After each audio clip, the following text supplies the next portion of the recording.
성경 다음으로 사랑을 받는 3대 고전이 있습니다.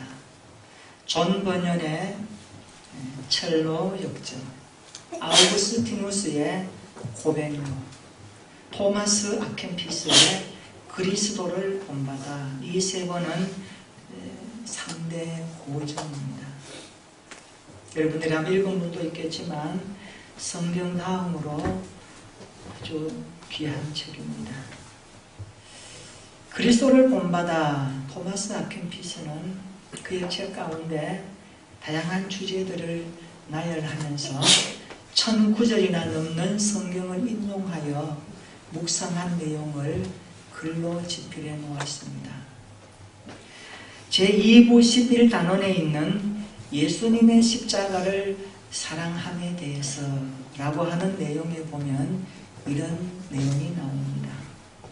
오늘날 예수님을 사랑한다면서 예수님의 천국을 탐하는 자는 많지만 예수님의 십자가를 지려하는 사람은 거의 없다.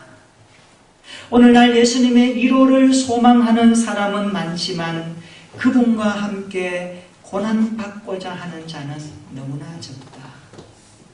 그분과 함께 만찬 식탁에 나가려는 사람은 많지만 그분과 함께 금식하고자 하는 사람은 거의 없다.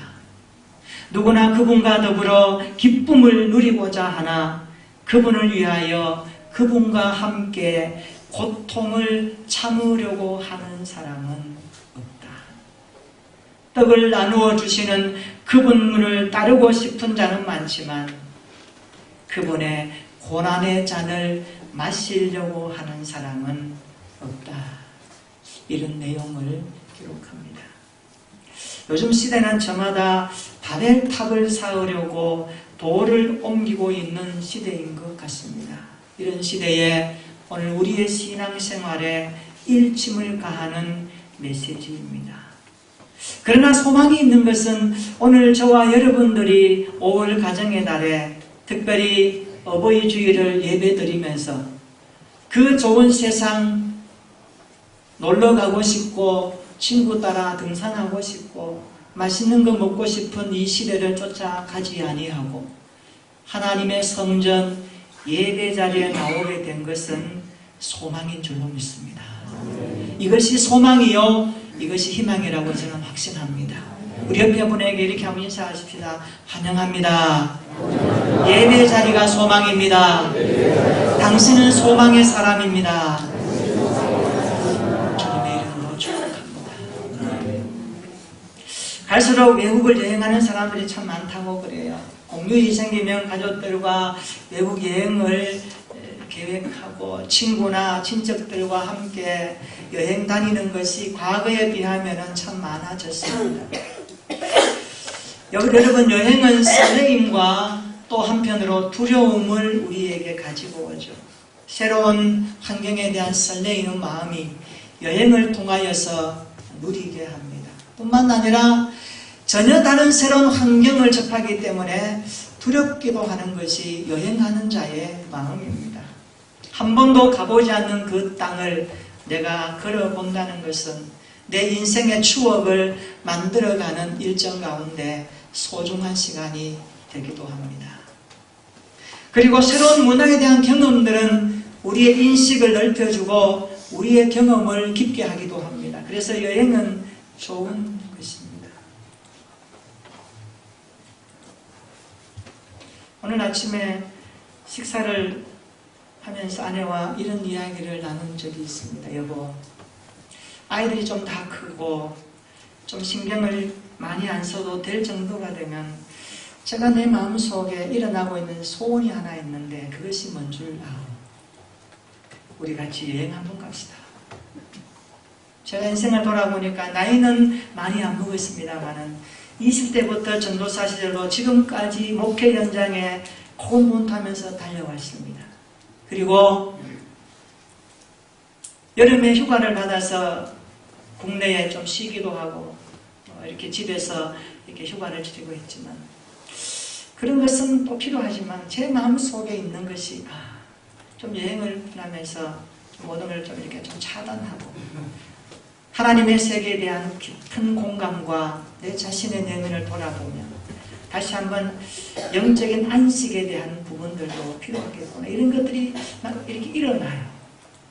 그래서 제가 오늘 본문을 보면서 이스라엘 백성들의 광야 여정을 이렇게 투영하면서 제 마음속에 그런 것들이 많이 다가왔어요.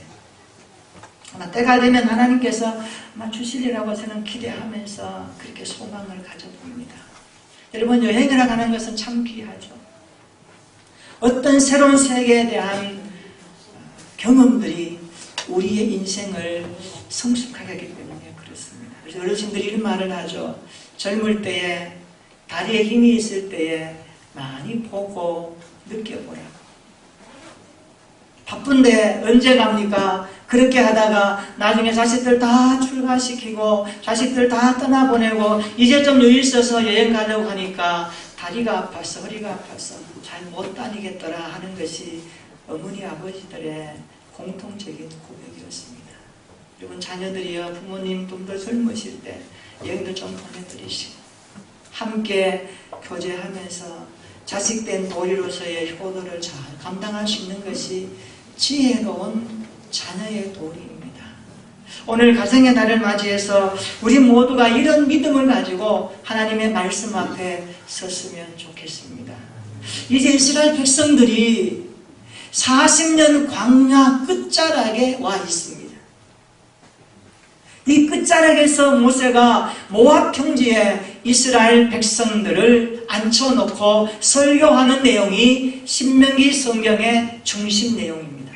이제 저 요단강만 건너면 가나안 땅입니다. 하나님께서 아브라함과 이삭과 야곱에게 그렇게 약속하셨던 땅을 이제는 머지않아 건너가서 보게 될 그 땅을 눈앞에 두고 있는 것입니다. 지금 이스라엘 백성들은 모세와 함께 40년 동안 광야 생활을 걸어왔습니다. 여호수아와 갈렙의 출애굽 1세대들은 다 광야에서 죽었습니다. 그리고 광야에서 출생한 젊은 세대들이 모세와 함께 모압 평지에 앉아 있습니다. 지금 그들에게 모세가 하고 싶은 말이 무엇일까요? 돌아보면 광야의 정 가운데 기적도 많았습니다. 은혜도 많았습니다. 그리고 눈물도 많았고 고통도 많았습니다. 요단 동편 모압 평지에 앉아있는 청중들은 지금 광야 2세대들입니다. 이제 그들이 바라보는 땅은 가나안 땅입니다.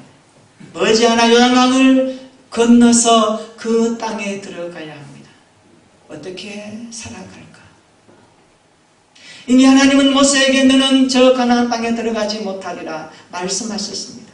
이제 모세가 그 땅에 들어가면 지도할 수 있는데 그렇지 못하는 상황입니다.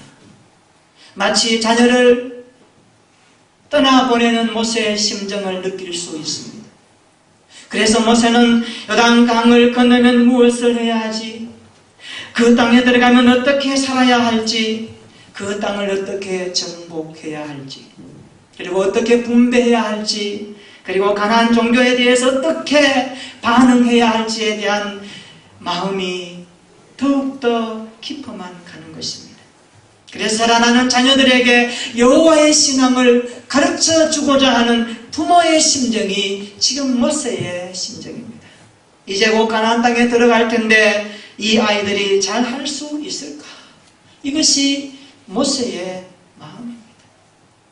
마치 자녀를 먼 여행의 길에 떠나보내면서 걱정하고 다독거리며 말해주는 부모의 심정같이 지금 모세는 부모의 세대로서 자녀의 세대들에게 이야기하는 것입니다. 그 마음이 신명기 성경에 고스란히 녹아있다는 것을 우리가 이해하고 이 말씀을 읽어야 하는 것입니다. 오늘 1절 내용 한번 읽어볼까요? 모세가 이렇게 이야기합니다. 1절 시작. 이스라엘아, 이제 내가 너희에게 가르치는 규례와 법도를 듣고 준행하라. 그리하면 너희가 살 것이요 너희 조상의 하나님 여호와께서 너희에게 주시는 땅에 들어가서 그것을 얻게 되리라. 아멘. 내가 너희에게 가르치는 규례와 법도를 듣고 준행하라. 그리하면 살리라. 말씀합니다. 여기 규례와 법도에 대해서 8절에 보니까 율법이라는 것을 말씀해 주고 있습니다. 신명기 성경 읽어보면 규례와 법도, 명령이라는 단어들이 많이 나옵니다. 이것은 모아서 하나님의 율법이라고 이해하면 대체적으로 맞습니다. 모세는 하나님의 모든 율법과 교훈을 너희가 잘 듣고 준행해야 한다. 그리하면 너희가 살 것이다. 오늘 설교 제목입니다. 따라서 합시다. 준행하라. 그리하면 살리라. 이것은 광야를 통하여서 배운 역사적 교훈을 배경으로 하는 준엄한 명령입니다.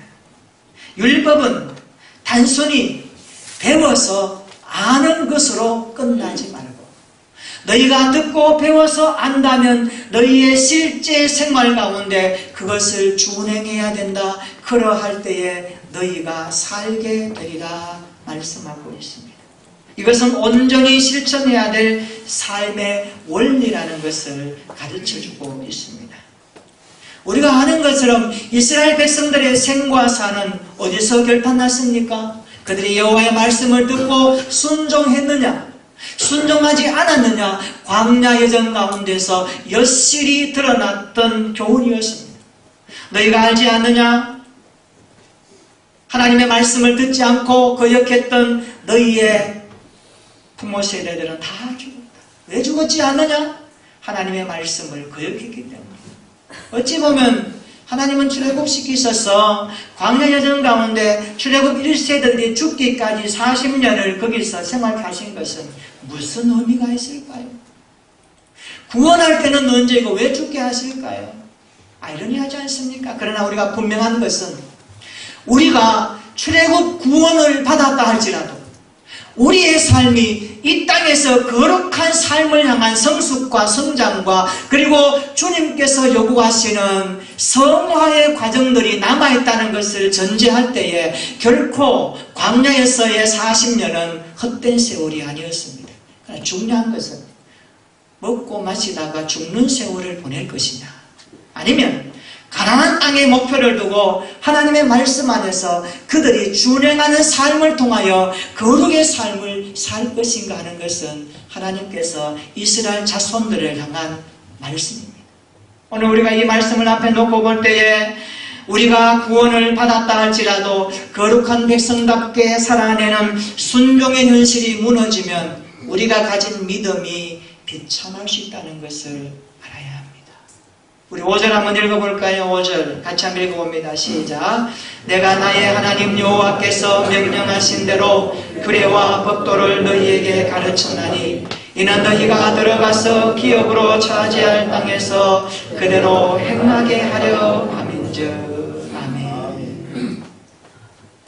이 구절은 신명기 기록 목적에 대해서 압축해서 요약한 말씀입니다. 신명기 성경을 왜 기록했느냐?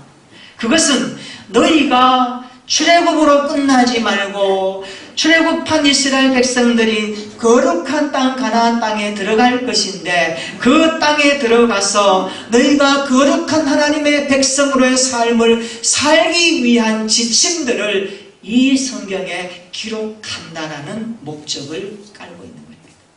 그래서 신명기 성경은 가나안 땅에서의 삶에 대한 원리와 방법들이 법이 나와 있고요, 윤리가 나와 있고요, 도덕이 나와 있고요, 그리고 말씀이 중심이 되어서 기록된 내용이 신명기 내용입니다. 신명기는 부모 세대인 모세가 광야 2세대들에게 전하는 메시지입니다.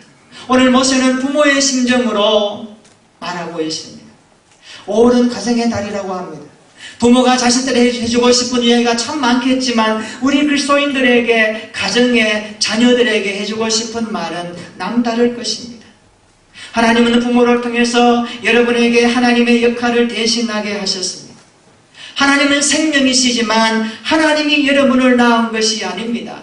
부모님을 통하여 나를 이 땅에 태어나게 하셨습니다. 그래서 하나님은 부모님을 통하여 역할을 하도록 맡겨주셨습니다. 그래서 부모가 나를 낳았습니다. 낳으실 때 괴로움 다 잊으시고 기르실 때 밤낮으로 애쓰는 마음이 부모님의 마음입니다. 부모가 없이는 여러분은 존재할 수 없습니다. 부모가 없이는 나가가는 삶이 살아갈 수 없습니다. 그래서 부모님은 따라서 합시다. 하나님의 대리자입니다. 기억해야 됩니다. 성경이 가정을 창조하셔서 부모님을 주심으로 우리 후세대, 믿음의 세대들, 자녀들에게 주시는 메시지 하나를 골라내라면 부모님은 하나님의 대리자 역할을 하신다. 무슨 말씀입니까? 부모님께 반응하는 것이 하나님을 향한 태도입니다. 그래서 성경은 부모 공경을 강조하고 있습니다. 구약에 보면 부모 공경을 함부로 하는 사람은 돌로 쳐 죽이라고 그랬습니다. 엄한 하나님의 말씀이 잣대를 들고 있습니다. 오늘 부모는 하나님의 생명의 대리자이며 양육의 대리자입니다. 그러므로 부모를 대하는 태도는 곧 하나님을 대하는 태도입니다. 오늘 어버이 주일날 예배드리면서 그다음 우리 자녀로서 나는 부모님을 어떻게 대했던가, 부모님의 말씀에 어떤 표정과 어떤 말투와 어떤 몸짓과 어떤 행동으로 부모님의 말씀에 반응했던가, 이것은 여러분이 믿고 있는 하나님 앞에서의 반응이라는 것을 알아야 됩니다. 오늘 성경은 그것을 우리에게 무게 있게 다루고 있습니다. 그래서 부모 세대를 대표하여 오늘 모세는 자녀 세대들에게 신명기 성경을 통하여 모압 평지 요단강 동편 모압 땅에서 이제 장차 들어가야 될 그 가나안 땅에서의 삶의 실체적인 이유들을 말씀으로 가르쳐주고 있습니다. 모세는 가나안의 종교와 문화와 가치관을 이미 알고 있습니다. 그 가치관이 유혹으로 다가올 때 어떻게 해야 될 것인지 모세는 알고 있습니다. 여러분, 당시 가나안의 생활은 고도로 발달한 도시 문화를 이루고 있었습니다. 가나안의 문화는 하나님이 없는 문화였습니다. 이방 문화입니다. 다시 말하면 자칫 잘못하면 한눈 팔면 인생이 무너질 수 있는 문화적 환경입니다. 여러분, 기독교 문화와 세상 문화가 충돌할 때 우리가 갈등하지 않습니까? 예수 믿는 사람과 믿는 사람이 만나면 대화의 코드가 뭡니까? 우리는 신앙적 관점으로 말하지만 저들은 세상적인 관점으로 말할 때 이것이 충돌이 일어납니다. 그래서 갈등이 일어나죠. 오늘날도 그렇지만 젊은 세대는 이 세상의 문화에 대해서 빨리 적응을 합니다. 그래서 빨리 바꾸기를 원하고 새로운 것을 원합니다. 이것은 인간의 심성입니다. 그래서 부모 세대보다 젊은 세대가 문화와 환경에 적응하는 일이 빠릅니다. 시골에 농사하는 분들이 서울에 자녀가 아파트에 이사오라 그래서 갔더니만 얼마나 괴롭고 감옥 갔다라는 말은 무엇을 말할까요? 이 시골 문화의 환경과 도시 문화의 환경이 안 맞는 거예요. 우리 오늘 이 말씀을 보면 뭔가 새로운 것을 추구하는 광야 2세대 아이들을 앞에 놓고 모세가 그것을 염두에 두고 말씀한다는 것을 알 때에 오늘 우리 시대에 정말 이 말씀은 멀리 있는 말씀이 아니라 우리 가까이에 와 있는 말씀인 줄로 믿습니다. 여러분, 젊은 세대들 변화와 새로운 것들, 개혁과 개방과 이런 것들 많이 추구하죠. 그러나 나이 드신 세대는 안정을 많이 추구하죠. 이게 사람의 마음입니다. 모세는 가나안 문화가 적지 않은 영향을 줄 것을 내다보고 있습니다. 그래서 너희들은 가나안 땅에 들어가면 거룩한 백성임을 잊지 말고 살아야 한다. 그 땅 백성들처럼 살아가면 안 된다. 너희는 하나님께 가치관을 두고 살아야 한다. 오늘 내가 너희에게 선포하는 율법을 준행해야 된다. 그리하면 너희가 살 것이다. 이것을 들려주고 있는 것입니다. 그래서 오늘 저는 설교 제목을 준행하라.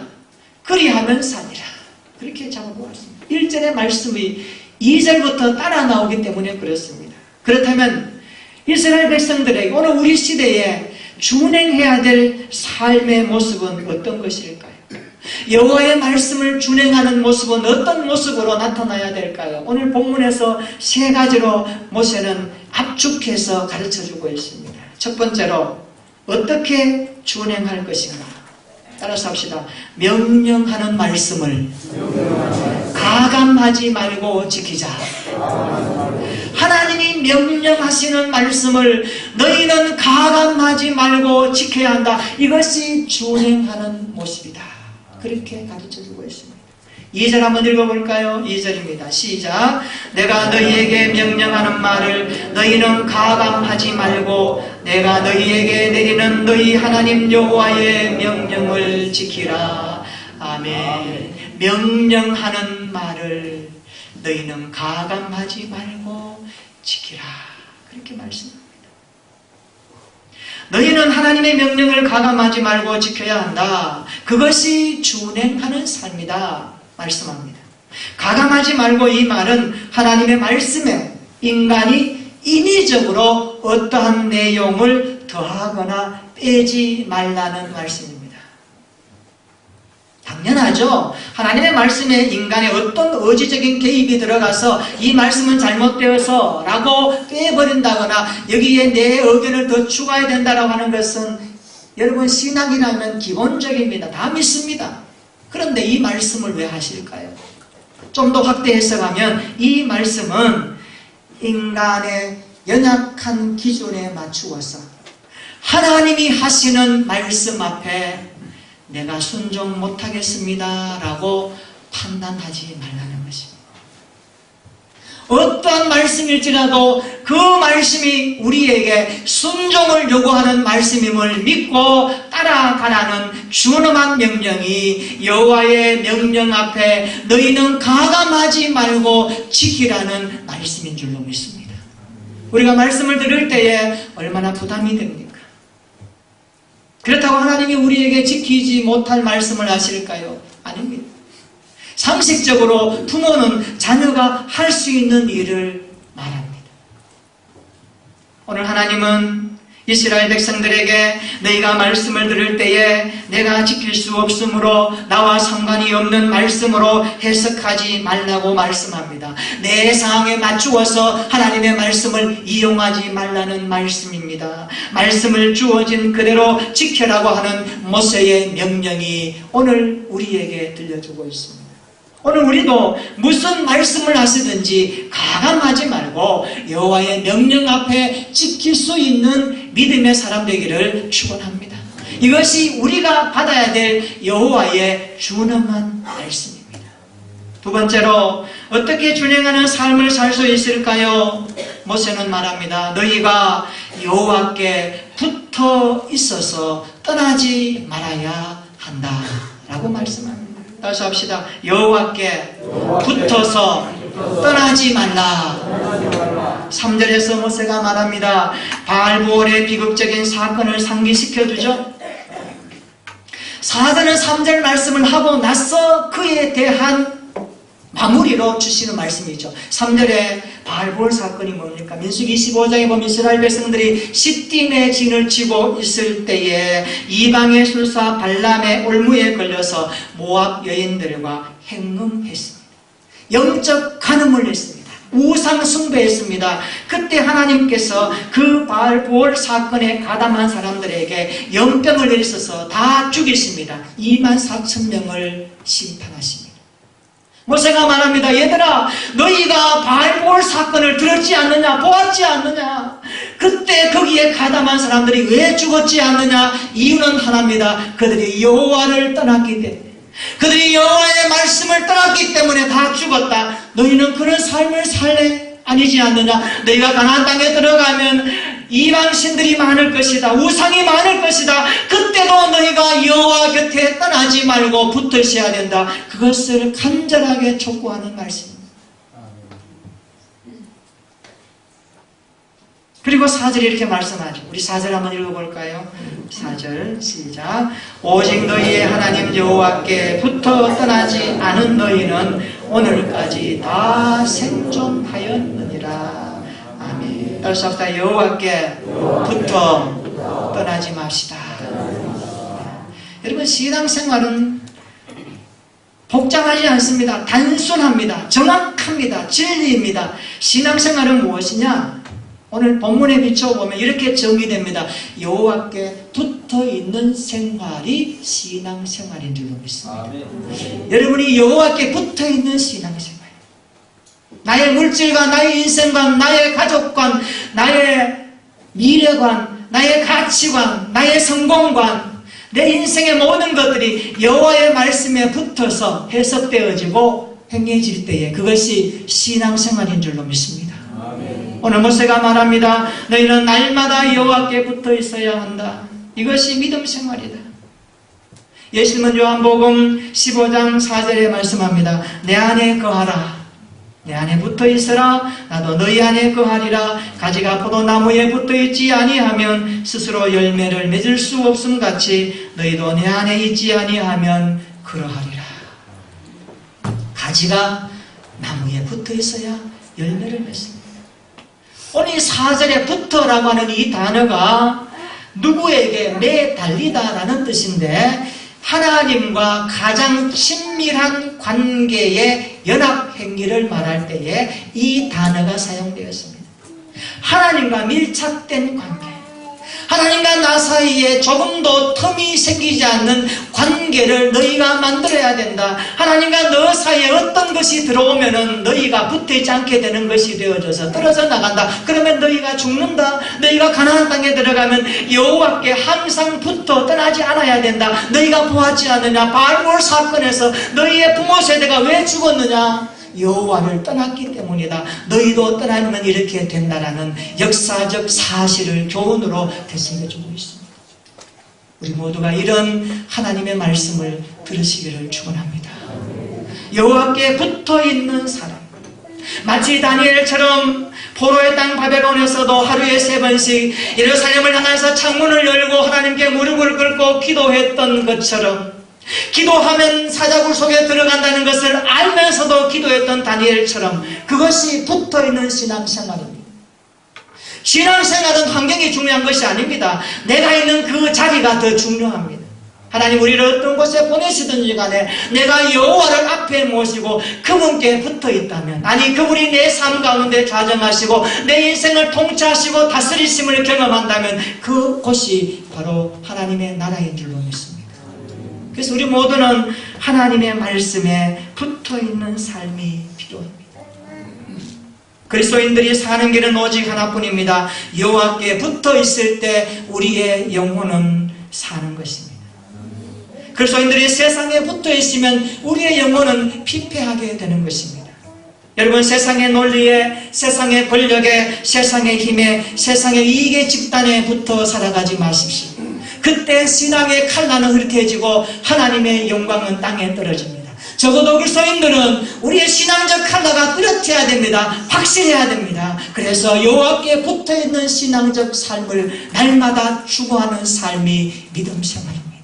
우리가 이런 믿음을 가지고 여호와께 붙어있는 하나님의 사람들이 되기를 축원합니다. 우리가 붙어있어야 할 것은 오직 여호와뿐입니다. 믿으시기를 축원합니다. 옆에 분에게 한번 말해줍시다. 여호와께 붙어 떠나지 맙시다. 그런 삶이 되기를 축원합니다. 성도는 여호와를 떠나면 내 인생이 무너진다는 것을 경각심을 가지고 사는 사람입니다. 누가 성도입니까? 여호와의 곁을 떠나면 내 인생이 무너진다는 것을 경각하면서 살아가는 사람이 성도입니다. 말씀을 떠나면 인생의 무너짐을 직시해야 됩니다. 어려움과 고난과 환난이 와도 여호와께 붙어 있으면 내 인생은 안전하다는 것을 확신하는 사람이 그리스도인인 줄로 믿습니다. 저와 여러분들이 그런 믿음으로 하나님을 예배할 수 있기를 축원합니다. 어떻게 순행하는 삶을 살 수 있을까요? 3번째 말씀합니다. 말씀으로 받은 은혜를 기억해야 된다. 잊어버리지 말고 너희 다음 세대 자녀들에게 가르쳐 주어야 된다라고 모세는 말씀합니다. 9절 한번 읽어볼까요? 우리 9절입니다. 시작. 오직 너는 스스로 성가며 내 마음을 힘써 지키라. 그리하면 내가 눈으로 본 그 일을 잊어버리지 말라. 내가 생존하는 날 동안에 그 일들이 내 마음에서 떠나지 않도록 조심하라. 너는 그 일들을 내 아들들과 내 손자들에게 알게 하라. 아멘. 여기 보면 내가 눈으로 본 그 일을 잊어버리지 말라 그랬습니다.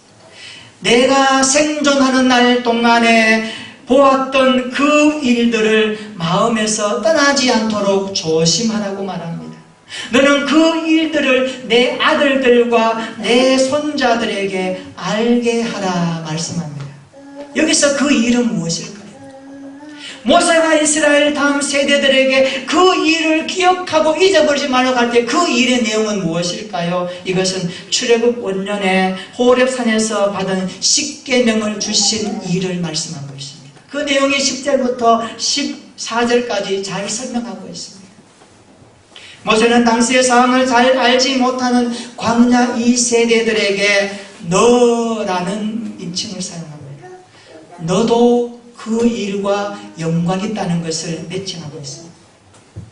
이것은 40년 전에 주어진 율법이 지금도 너희에게 유효하다는 것을 말씀하고 있습니다. 부모 세대에 받았던 그 말씀으로 끝나지 말고 부모 세대를 이어서 오늘 너희 세대에도 그때 일어났던 그 말씀이 유효하다라는 것입니다. 그때의 그 말씀을 오늘 우리에게도 적용해야 된다라고 가르쳐주고 있습니다. 하나님의 말씀은 과거와 현재와 미래에도 여전히 하나님의 말씀입니다. 부모 세대에 주셨던 말씀이 오늘 우리 시대에도 동일한 하나님의 말씀인 줄로 믿습니다. 우리 시대 다음 세대에도 동일하게 연결되어 있는 살아있는 하나님의 말씀인 줄로 믿으시기 바랍니다. 이것을 모세가 강조하고 있습니다. 내가 눈으로 본 그 일, 내가 말씀 앞에서 녹아졌던 그 은혜, 내가 깨어지고 부서지며 나를 새롭게 만들었던 그 사건들을 잊어버리지 말고 기억하면서 너희 다음 자녀들에게 손자들에게 가르쳐야 된다. 가나안 땅에 들어가서 먹고 마시는 것 때문에 바쁘다는 것 때문에 하나님을 떠나면 안 된다. 너희가 받았던 그 은혜의 말씀을 소중하게 여기며 기억했다가 너희의 자녀 세대들에게 가르쳐 주면서 계속해서 말씀이 이어질 수 있도록 해야 된다. 그것을 오늘 모압 땅 그 앞에서 모세가 하고 있는 거예요. 오늘 우리가 다음 세대들에게 줄 수 있는 것은 무엇일까요? 저는 오늘 본문의 말씀이라고 믿습니다. 우리가 받았던 은혜, 내가 그토록 소중하게 여기며 감격적으로 눈물을 흘리며 외치며 말하며 어떤 세력 앞에서도 바꿀 수 없는 진리이신 그리스도를 소유하고 있는 이 삶의 내용들, 우리 자녀들에게, 이 땅의 사람들에게 전수해야 될 책임이 우리의 사명인 줄로 믿습니다. 오늘 모세는 그것을 여기서 강조하고 있습니다. 그래서 이 땅에서도 천국의 가치관을 가지고 하나님 나라의 가치관을 가지고 살아가게 될 것을 요청하고 있습니다. 제가 서울에서 사역할 때 있었던 일입니다. 6.25 때 전쟁통에 나무로 피난왔던 한 권사님이 있었습니다.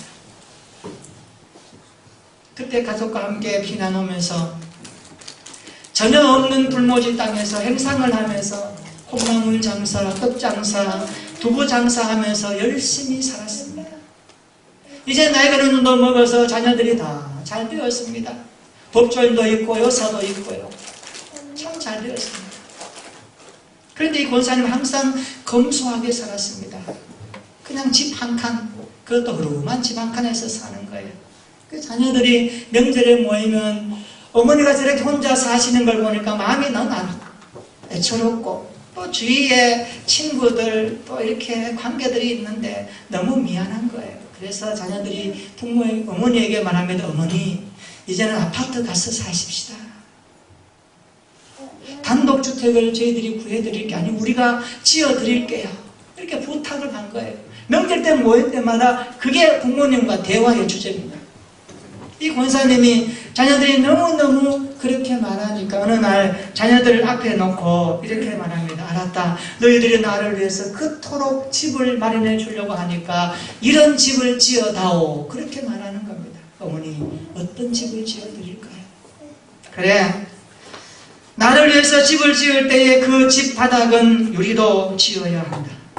기둥은 꼭 12개를 세워야 하느니라. 그리고 그 기둥의 바닥에는 보석을 입혀야 하느니라.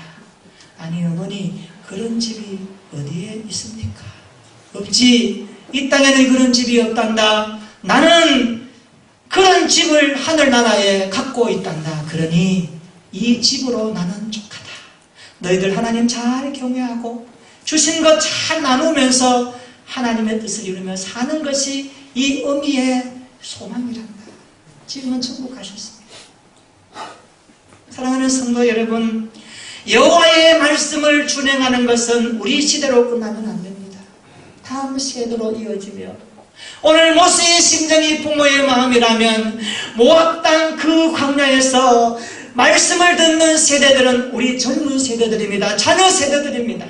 부모와 자녀가 말씀으로 함께 만나는 것입니다.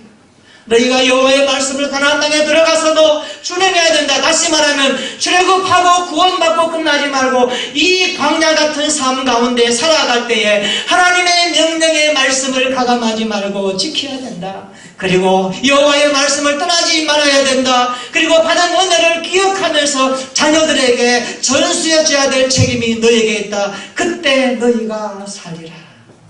여러분, 이 말씀이 우리 모두의 말씀이 되기를 축원합니다. 그래서 준행하라, 그리하면 살리라.